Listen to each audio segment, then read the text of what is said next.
Nasa stage ka na ba na wala ka ng pake sa sasabihin ng iba? Watch this. Sana nga narating mo na ang stage na ito sa buhay. Siguro mas tahimik ang buhay mo. Mas may peace, mas may focus, mas may direction. Kasi nga, sa pangarap mo lang ikaw nakatutok. Wala ka ng pake sa mga sasabihin ng iba.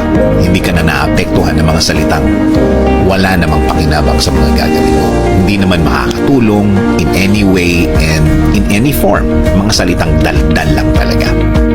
Samahan ang mga taong pinili kang makasama.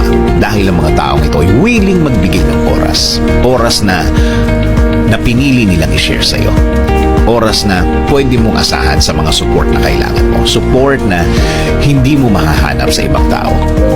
Sa stage ng buhay mo na yan, alam mo na ang mga taong insecure na ito ay mga taong may itinatago sa buhay nila.